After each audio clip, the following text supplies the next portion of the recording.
Hello bachcho, let's see the question. So the question says the electron energy in hydrogen atom is given by En is equal to minus 21.7 into 10 to the power minus 12 divided by n square and that is into arcs और arc ये यानी कि ये energy जो है CGS में है.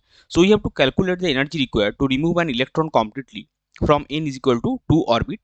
What is the largest wavelength in centimeter of light that can be used to cause this transition?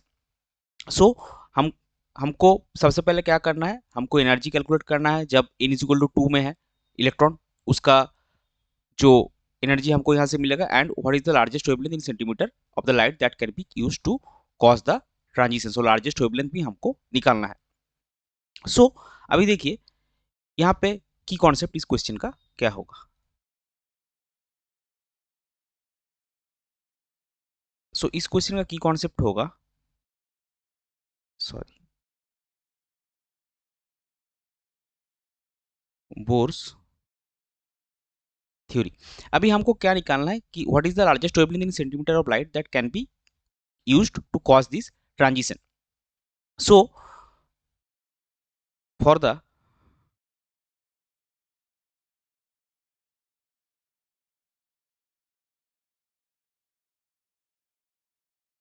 largest wavelength, the transition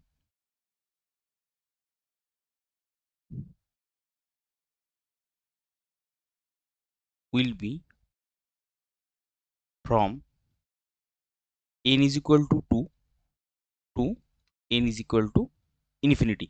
अगर n इज इक्वल टू 2 से n is equal to infinity तक आपका electron जाएगा, सो वो आपका largest wavelength देगा. अभी देखिए यहाँ पे एनर्जी टर्म हमको क्या गिवन है, energy En is given by minus 21.7 into 10 to the power minus 12 divided by n square arc. So for n is equal to 2, for n is equal to 2 आपको energy कितना मिलेगा, E2 will be minus 21.7 into 10 to the power minus 12 divide by n square यानी कि 2 square वो बैठेगा आपका 4. सो यहाँ पे आपको एनर्जी मिलेगा minus 5.425 into 10 to the power minus 12 arc.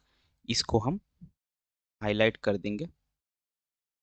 अभी देखिए हमको इन्फिनिटी के लिए भी निकालना है. So for n is equal to infinity ये कितना आएगा, ई इन्फिनिटी आपका आएगा माइनस 21.7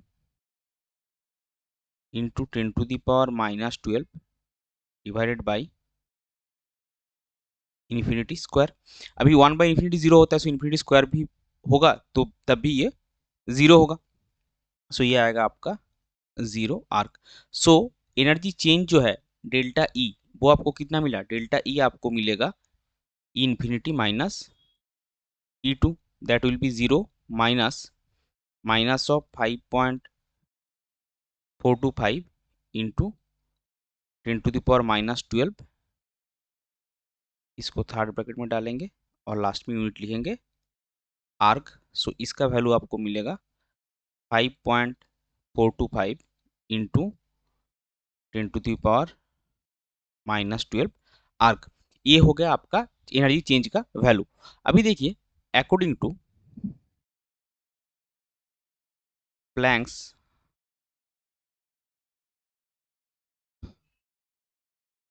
क्वांटम थ्योरी हमको क्या मिलता है, delta E is equal to h C by lambda. यहाँ पे एच क्या है, एच इज प्लैंक्स कांस्टेंट जिसका वैल्यू हमको सीजीएस में लिखना है. तो सीजीएस में इसका वैल्यू होगा 6.626 into 10 to the power minus 27 arc second.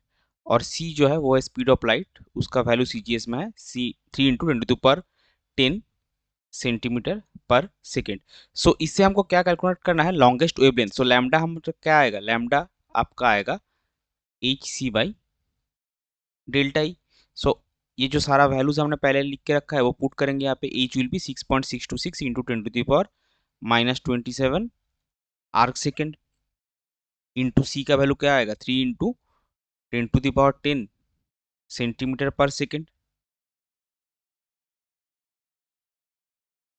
और डेल्टा ई का वैल्यू आएगा आपका 5.425 इंटू 10⁻⁻12 आर्क। सो लैम्डा का वैल्यू आपको मिलेगा 3.7 इंटू 10⁻⁻5 सेंटीमीटर। इसको हम हाईलाइट करेंगे और फाइनल आंसर हम लिखेंगे the maximum wavelength that can